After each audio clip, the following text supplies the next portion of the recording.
Welcome to the Manic Mind Podcast. How you guys doing? How you been? Some kind of shitty news, not gonna lie. Gerry Cooney, the interview has been rescheduled because I'm stupid and couldn't figure out the Zoom thing. I tried everything that I've used before, and Zoom just decided not to work. Just classic dog shit situation. But you know what? We got to keep going. I was really discouraged, and I almost just said, fuck it, I'm not going to do a podcast. I mean, there are many ways I could have gone about this. I could have just cried myself to sleep in the bed in the corner over there that they just added to this edition. Or, we could persevere and try our best to salvage what we can from our mistakes. And, that's the route I'm going to take.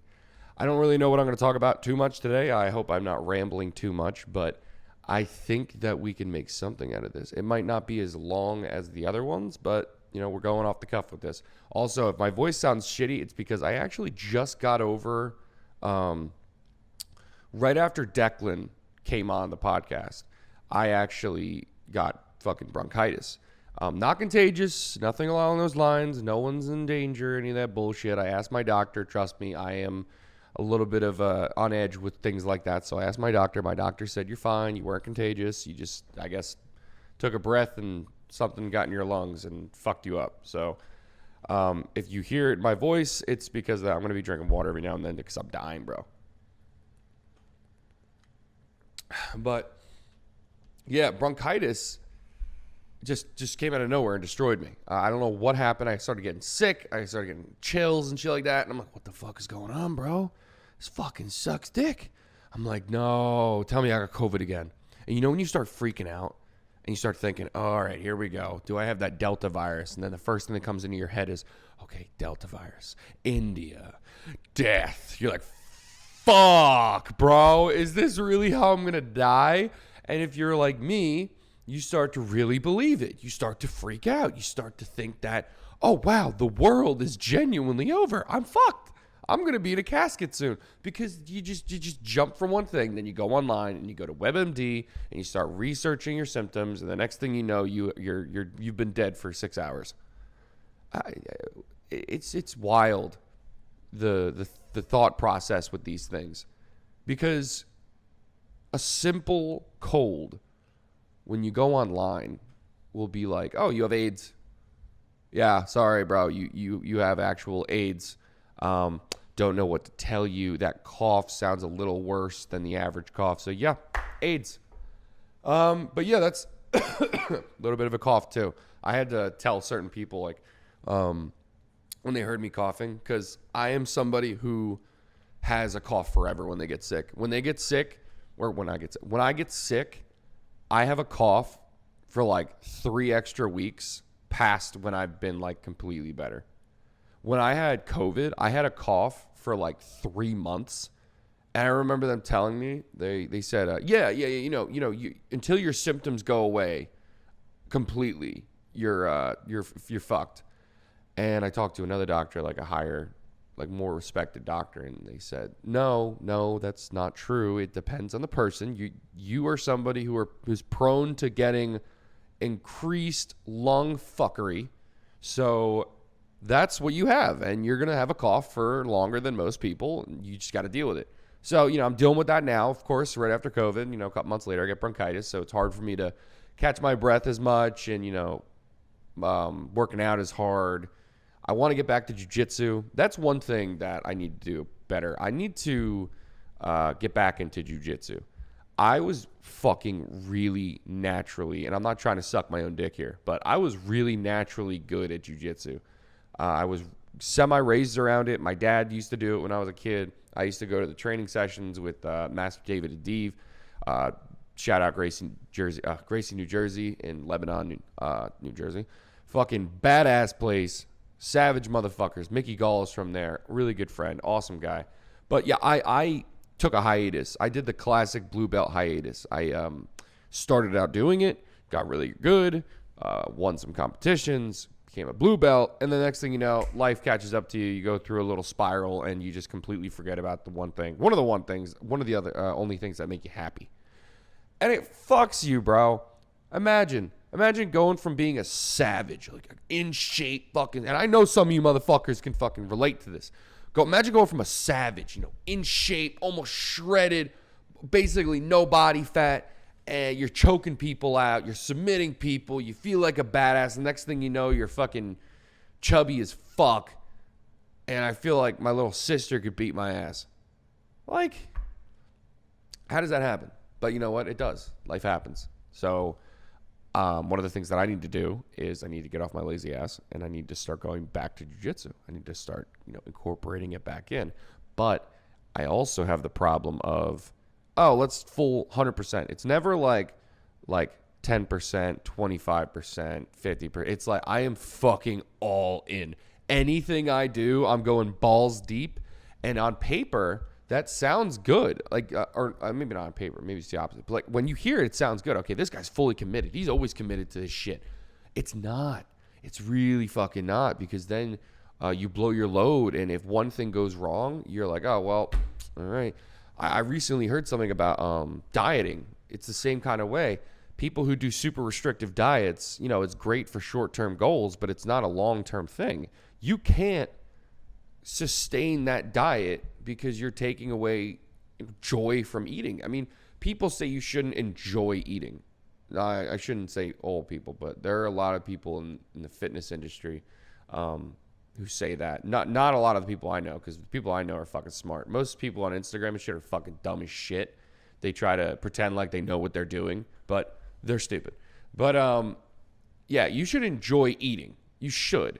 Now, should you eat like a fat fuck and stuff your face with anything you want? No. Eat some fucking vegetables. Eat some fruits. Eat some meats. Be healthy. Read about what you're eating. Make sure you're making a conscious decision, knowing that, all right, I'm going to eat like shit a little bit, but I'm also going to get back, work out, eat healthy. That's where the 100% thing doesn't work. If you go 100% restrictive diet and you're just saying, I'm cutting out all the shit that I loved, all the sugars, all the sweets, I'm going to go on like a keto diet. It doesn't work, man, because at a certain point, you just start to break down. I don't know, I should say most, because I don't know the percentage, but I know a lot of people have said that when you do restrictive diets, you're more likely to fuck up fully than you are if you do a non-restrictive diet. What I mean by that is like, imagine you're going throughout the day, you're eating pretty good. Next thing you know, you're like, I want a soda. You drink a soda. My fucking diet's ruined. All right, well, time to go and eat a pound of cheesecake and some Fritos. That is a common thing when you go full restrictive diet. And I'm sorry that I got off track with the restrictive diet, but I feel like that's the best way to explain the all or nothing, 100%, nothing else. I got to go straight forward. I got to reach the goal within 6 months. I mean, bro, take it easy. Don't do restrictive shit too much. Be smart. Learn your shit. Sorry if I'm a little weird with talking right now. I feel like I'm trying to imagine myself, like I'm talking to myself, having a conversation, which it is kind of, but in reality, I'm having a conversation with the camera and with essentially you guys. So, what else? I was going to talk about video games. I know I talk about this a lot, but I had this in mind. What I've been doing recently is reaching out to a lot of people for the podcast. I've been reaching out to celebrities. I've been really reaching out to celebrity chefs. I'm hoping to have another Hell's Kitchen celebrity chef on. They haven't gotten back to me yet. They said that they would. They said they're going to get back to me hopefully soon, but we're going to get that set up. I don't want to say anything. I don't want to jinx it, but hopefully we can get them on. But I've been sending out requests like nonstop, bro. I'm not going to lie to you. Some of them were like shot in the dark. I know that they're not going to respond. One of them was Conor McGregor. One of them was Russell Brand, John Kavanaugh, Conor's coach. You know, honestly, speaking of Conor, it's painful for me because I'm literally wearing a Conor McGregor shirt. I just realized that I put that on. I grabbed the first clean thing in my closet, and this was it. So that's a little weird there, foreshadowing. But Conor, this past fight, I was in the Poconos with my girlfriend, her brother, and 2 friends. I watched that fight with them, and they were rooting for Dustin, except my girlfriend. But I root for Conor and I need to set this straight. Some people might get really upset that I root for Conor because Conor is the villain now. Conor, for me, when I was going through a dark place in freshman year of college, he was like the light, bro. Because I did watch him a lot when... Oh, sorry. I want to make sure that this is working. Let me see. Try to schedule for studio podcast. Okay, good. All right, sorry. I just wanted to make sure that somebody was not texting. My tech guy just texted me. I want to make sure that the podcast wasn't fucked. But Conor, I've watched Conor since he was on YouTube. And then I didn't really think anything of him. Like, I thought he was awesome. I was like, yo, I hope this guy makes it. And then I stopped watching UFC for a little while because I was in college. I went through a bad breakup. I wasn't really doing anything. Kind of went through a little depression spiral. And then I started to, get back into the UFC and shit like that. I always watched Conor's fights. I didn't really watch UFC in general. I went from being a hardcore fan to more of a casual. But I started to watch Conor's fights again. And I think it was the Aldo fight and the build up to that. That's what kind of got me like back on my feet. Because I watched all of it, but I watched it from a casual fan's eyes. I didn't really get into it. I just kind of like, I would say like, when you read a chapter of a book, but you don't really read it, you kind of skim over it and you totally forget what you read 5 seconds later. When I went back on YouTube and started watching the highlights of that trash talk and how Conor presented himself, it kind of gave me confidence again. And I don't know if that's a fucked up way of getting confidence, but that's what kind of got me going again. I was like, okay, I can be a savage too. And that's what got me through probably the darkest part of my life. That was when I was diagnosed bipolar. I was going through a breakup. Bro, it was horrible. So Conor, to me, I'm not saying he can't do wrong, but I'm always probably going, unless Conor does something like absolutely hellish, I will be in Conor's corner. I'm not going to lie. I am going to be in Conor's corner. What he said at the fight, I think, was a little fucked about the wife thing. But, I don't think that he should have been interviewed after he was, in pain. The fact that man wasn't screaming out, crying. You see his fucking ankle? Or I don't know, was it his tibia or whatever the fuck? Dude, it was like this. Like, that is not how it's supposed to be. And he still gave the interview. And I'm sure Conor was telling him to come over. But Conor, he shouldn't have given that interview. Because when you're in that kind of pain, imagine the adrenaline. And then imagine spending all that time training for a fight, your redemption fight, to get back in there, to tell everyone to go fuck themselves. And it ends off of you hurting yourself. And some people will say Dustin won. And listen, Dustin... I'm someone who fought for it and said that Dustin was winning the first round. He was winning the first round. He took Conor down. He was on top of him. Was he destroying Conor? No. I will 100% say no. He was not destroying Conor. The stand-up, I think Conor was winning. Dustin hit some good shots, but I think Conor was confident standing up. And when Dustin, got him against the cage, and Conor shot for the guillotine, I thought that was, big dick, but I don't think it was the smart move. Conor, I think, saw an opportunity and went for it, but I don't think that was the right move. And when they allowed them to stand up, I was like, okay, here we go. We're getting somewhere. We're going to get Conor back up. We'll get in the second round.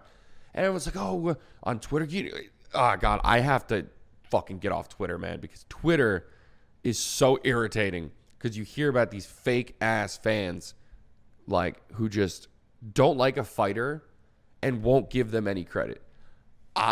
If a fighter is getting fucked up, I'll admit, like, okay, that the other guy is better today. I mean, he's whooping his ass.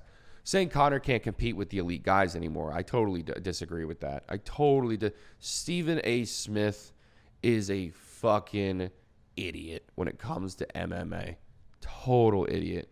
And he's so frustrating to watch because, you have fighters saying, I forgot what it was. Like, you have fighters saying, like, that's nonsense what he's talking about. Conor, of course, can fight with the elite. But how can you judge Conor off of a performance that ended in such a crazy way? It doesn't make sense to me. It really doesn't. Because, obviously, if the match ended right there, first round, Dustin wins. Dustin was winning. I am not denying that. But Conor usually has, when it comes to cardio,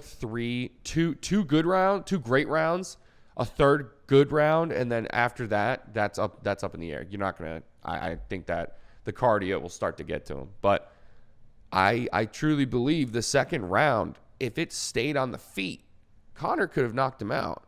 Conor's got the power. Listen, just because you don't knock somebody out with your first power punch doesn't mean you're not going to knock him out with your second. Everyone's like, well, he threw the best punch you could, threw the best. Okay, so if I hit you with the best punch I could throw and it didn't knock you out the first time, if I hit you with 4 more of those, you think that you would still be standing? You could be. What about 6? Just because you threw it once doesn't mean you're eventually not going to get knocked the fuck out. But, again, I definitely was upset with the fight. It sucked.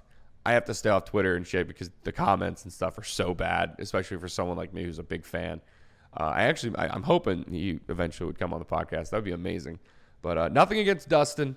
I definitely said some mean things about the UFC or UFC fans because of the Conor snap, the ankle, and everyone just jumping on his throat and fuck Jake Paul. But you know, nothing against Dustin. Dustin's a great fighter. Dustin is easily, top what? He's the number 1 contender, I think, right now. But he's going to get a shot at the belt probably, and I'm sure it'll be a fucking hell of a fight. Dustin is a nice guy, and honestly, a badass fight. I was rooting for him against the Khabib too, but yeah, I don't know. At the end of the day, I'm always going to root for Conor. You know, voice crack is in my throat.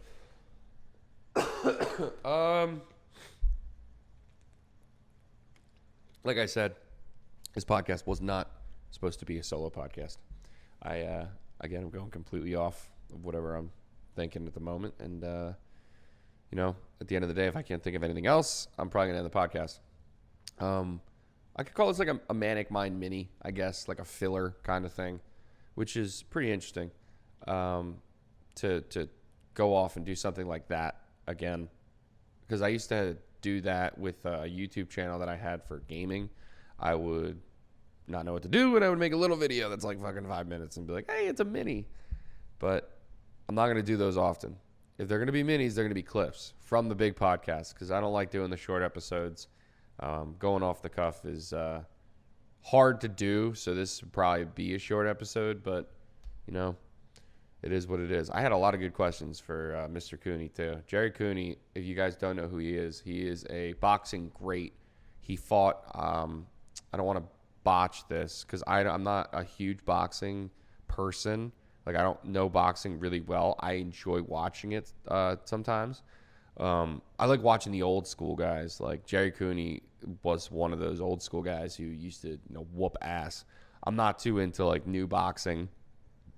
I actually had some questions for him about that. I'm really upset I didn't get to ask him. But, we're going to get him on soon. And it'll be good. But I believe he fought Larry Holmes. And that was, like, a really big fight between him and Larry Holmes. I believe that was, like, a giant fight. If I did get that wrong, I will correct that in the comments. But,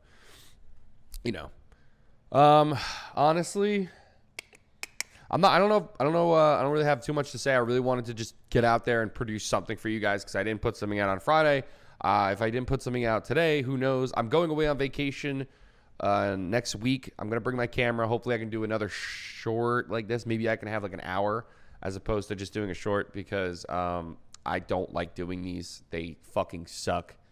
I didn't get a chance to write down anything that's been going on. Listen, it's hard to come up with things right off the bat, especially when you've only done like 2 or 3 solo podcasts. It's weird. Like, I'm literally looking at a fucking camera trying to figure it out. But,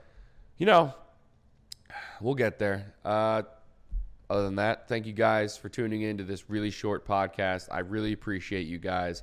We're going to get Gerry Cooney on, hopefully maybe this week. Maybe we can reschedule this week or maybe in a couple weeks. But it fucking sucks. It is what it is. You got to keep moving. You got to produce what you got to produce. And, yeah, that's really the end of it. Thank you guys again for coming out. I will see you guys I'm definitely going to see you guys Friday, whether it's a solo or it's with Mr. Cooney. I will see you guys then. Deuces.